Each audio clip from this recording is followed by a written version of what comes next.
एक जंगल में भालू दादा रहा करते थे। सारे जंगल में भालू दादा बड़े ही अकड़ू व्यवहार से प्रसिद्ध थे। जंगल के सभी छोटे मोटे प्राणी भालू दादा का बहुत ही सम्मान करते थे और भालू दादा से डरते भी बहुत थे। यहाँ तक कि जंगल का शेर भी भालू दादा के सामने कुछ बोल नहीं पाता था, क्योंकि भालू दादा उम्र में शेर से भी बड़े थे। एक दिन की बात है, रानू चिड़िया मीनू मौसी के साथ एक पेड़ पर बैठी हुई थी। मीनू मौसी, आज तो जंगल का मौसम बड़ा ही सुहाना है। तुम बिल्कुल सही कह रही हो रानू चिड़िया। मुझे लगता है कि क्यों ना जंगल का एक चक्कर लगा कर आया जाए। वैसे आइडिया बुरा नहीं है, थोड़ी सी मस्ती करने में क्या हर्ज है। तभी मिंकू बंदर पेड़ पर छलांगे मारता हुआ वहां पर आ पहुंचा और गुस्से से पेड़ पर बैठ गया। रानू चिड़िया मिंकू बंदर की ओर देखकर बोली, क्या बात है मिंकू बंदर, तुम्हारे चेहरे पर ये गुस्सा क्यों झलक रहा है? रानू चिड़िया की बात सुनकर मिंकू बंदर गुस्से से रानू से बोला, भालू दादा अपने आप को समझते क्या हैं? ठीक है, उम्र में वो मुझसे बड़े हैं, लेकिन इसका मतलब ये नहीं कि उनके जो मन में आएगा वो बोलेंगे। आखिर बात क्या हुई है मिंकू बंदर, जो तुम भालू दादा को ऐसे बोल रहे हो? अरे बात क्या हुई मीनू मौसी, मैं एक पेड़ पर बैठकर केले खा रहा था, तभी वहाँ पर भालू दादा आ गए और कहने लगे कि अभी ये केले पके नहीं हैं, तुम कच्चे केले खाकर केले की फसल को बर्बाद कर रहे हो। मिंकू बंदर की बात सुनकर मीनू मौसी मुस्कुराते हुए बोली, वैसे उन्होंने कुछ गलत नहीं कहा मिंकू बंदर। अरे वाह, होते कौन है मुझे कुछ कहने वाले? क्या वो इस जंगल के मालिक हैं? मिंकू बंदर ने इतना बोला ही था कि तभी वहां पर उड़ती हुई ब्लैकबर्ड आ गई, जो मिंकू बंदर की ओर देखकर बोली, जिस समय भालू दादा तुम्हें बुरी तरह से डांट रहे थे, उस समय मैं दूर से उस दृश्य को देख रही थी। तुम्हें पता है मिंकू, तुम्हें देखकर जंगल के सारे प्राणी भी हंस रहे थे। सच तो ये है कि भालू दादा ने तुम्हें बड़ा ही अपमानित किया है। ये सुनकर मिंकू बंदर बुरी तरह से भड़क गया। तुम सही कहती हो ब्लैकबर्ड, यही बात मैं रानू चिड़िया और मीनू मौसी को समझा रहा हूँ, लेकिन ये भालू दादा का ही पक्ष ले रही हैं। मुझे लगता है तुम्हें भालू दादा की शिकायत जंगल के राजा से करनी चाहिए। मैं भी यही बात सोच रहा था, मैं अभी जाता हूँ और भालू दादा की शिकायत करता हूँ। इतना बोलकर मिंकू बंदर उछलता हुआ सीधे शेर की गुफा में पहुंच गया। मिंकू बंदर को गुस्से में देखकर शेर राजा मुस्कुराते हुए बोले, क्या हुआ मिंकू बंदर, इतने गुस्से में क्यों हो? मिंकू बंदर सारी घटना शेर राजा को बताते हुए बोला, आखिर भालू दादा अपने आप को समझते क्या है? अरे वो कौन होते हैं फैसला करने वाले कि मुझे कच्चे फल खाने चाहिए या फिर पके हुए फल खाने चाहिए? तुम बिल्कुल सही कह रहे हो, मैं भी भालू दादा से बहुत ही तंग आ चुका हूँ। आपको भालू दादा का कुछ इलाज करना चाहिए महाराज, नहीं तो जंगल के सारे प्राणी कुछ दिनों बाद आपसे डरने के बजाय भालू दादा से डरने लगेंगे। ये सुनकर शेर राजा बुरी तरह से क्रोधित होकर बोला, मैं इसकी नौबत नहीं आने दूंगा मिंकू बंदर, मैं आज ही भालू दादा की खबर लेता हूँ। इतना बोलकर शेर सीधा भालू दादा के पास पहुँच गया। भालू दादा एक पेड़ के नीचे बैठे हुए आराम कर रहे थे। क्या हुआ जंगल के शेर, तुम्हारे चेहरे पर इतना गुस्सा क्यों झलक रहा है? मैंने तुम्हें जरा सम्मान क्या दे दिया, तुम अपनी औकात भूल गए हो भालू दादा, मुझे महाराज कहकर संबोधित करो। शेर राजा की बात सुनकर भालू दादा बुरी तरह से चौंक पड़े। क्या मतलब है तुम्हारा? तुमने मिंकू बंदर को केले खाने से मना क्यों किया? क्योंकि वो कच्चे केले खा रहा था। मैंने उससे केवल ये कहा था कि 1-2 दिन बाद केले पक जाएंगे, उसके बाद खा लेना। तुम होते कौन हो उसे ऐसा बोलने वाले? तुम्हारे अकड़ू रवैये से मैं भी परेशान हो गया हूँ। जंगल के सारे प्राणी भी तुमसे बात करने में घबराते हैं। तुम कहना क्या चाहते हो, साफ साफ बोलो।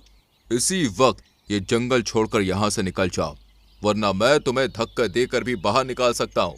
शेर राजा की बात सुनकर भालू दादा क्रोधित होकर बोले, तुम्हारे पिता मेरे अच्छे दोस्त थे, उन्होंने भी मुझसे कभी इस तरह से बात नहीं की। तुमने मुझे अपमानित किया है शेर राजा, अब मैं इस जंगल में कभी भी कदम नहीं रखूंगा। इतना बोलकर भालू दादा चुपचाप जंगल छोड़कर चले गए।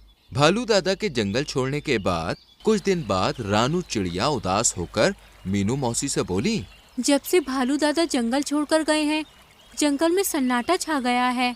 तुम सही कहती हो रानू चिड़िया, भालू दादा जंगल के बूढ़े दादा थे। वे जंगल के प्राणियों को उनकी भलाई के लिए डांटा करते थे, मगर उनकी डांट ही उनके लिए मुसीबत बन गई। समय ऐसे ही बीतने लगा। एक दिन जंगल का राजा शेर अपनी गुफा में बैठा हुआ आराम कर रहा था।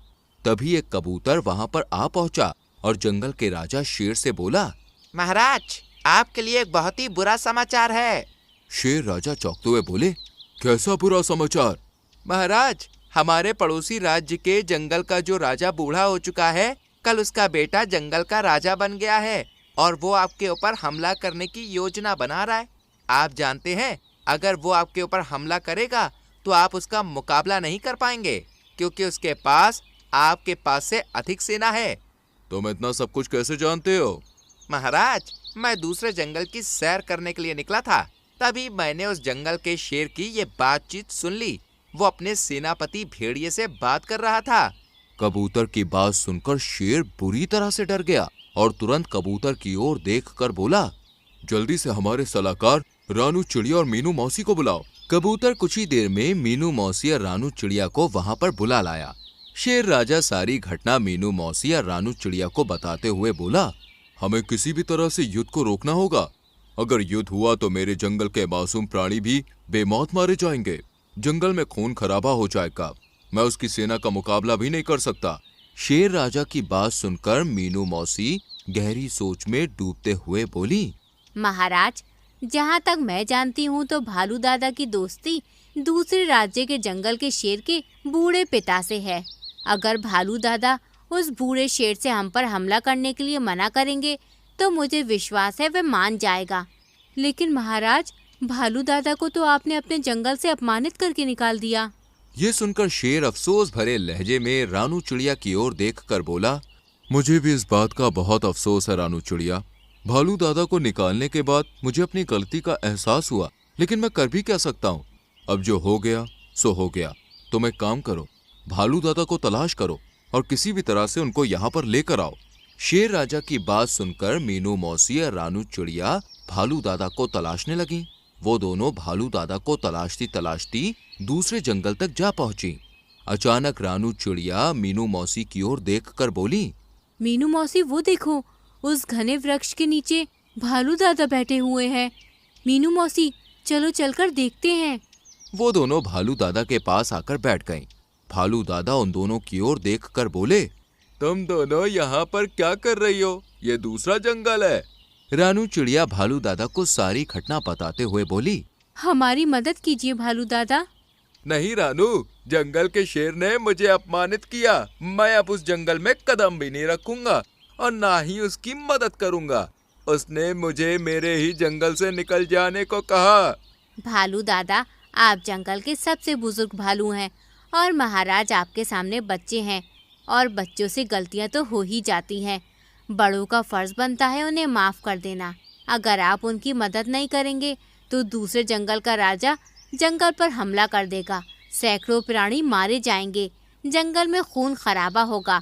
आप इस युद्ध को रोक सकते हैं। मीनू मौसी की बात सुनकर भालू दादा मुस्कुराते हुए मीनू मौसी की ओर देखकर बोले, तुम्हारी बात सही है, लेकिन जिसने गलती की उसे स्वयं आकर माफी मांगनी चाहिए।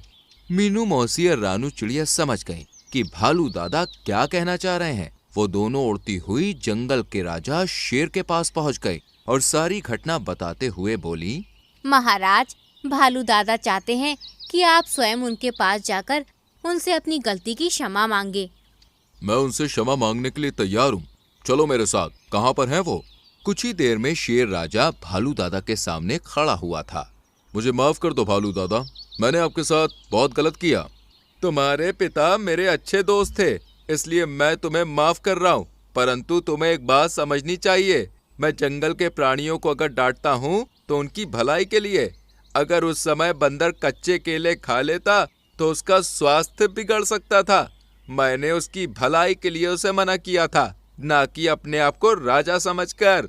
मुझे अब एहसास हो रहा है कि मैं गलत था और आप सही। भालू दादा मुस्कुराते हुए शेर राजा से बोले, सारी गलती तुम्हारी नहीं है शेर राजा, कुछ गलतियां मेरी भी है। क्या है कि इस उम्र के पड़ाव में आकर मैं थोड़ा सा चिड़चिड़ा हो गया हूँ और मेरा स्वभाव गुस्सैल हो गया है। अब मैं भी अपने स्वभाव में परिवर्तन करूंगा और हर किसी से मुस्कुरा के हंसकर बात करूंगा। इतना बोलकर भालू दादा दूसरे जंगल के बूढ़े शेर के पास जाकर बोले, तुम्हारा पुत्र मेरे जंगल पर हमला करने की सोच रहा है। ये सुनकर बूढ़ा शेर चौंकते हुए बोला, मुझे नहीं पता था कि तुम उस जंगल में रहते हो। अगर ऐसी बात है तो मैं अपने पुत्र को युद्ध करने से रोकूंगा ही नहीं, बल्कि उसे डांटूंगा भी। ये सुनकर भालू दादा मुस्कुराते हुए अपने जंगल की ओर चले गए और शेर राजा से बोले, अब निश्चिंत रहो जंगल के राजा, अब वो दूसरा शेर हमला नहीं करेगा। ये सुनकर जंगल में खुशियों का माहौल कायम हो गया और सभी हंसी खुशी रहने लगे। दोस्तों, आपको हमारी स्टोरी कैसी लगी? हमें कमेंट करके जरूर बताइए। इस स्टोरी को लाइक और शेयर करें और हाँ, हमारे चैनल को सब्सक्राइब करना ना भूलें। Thank you.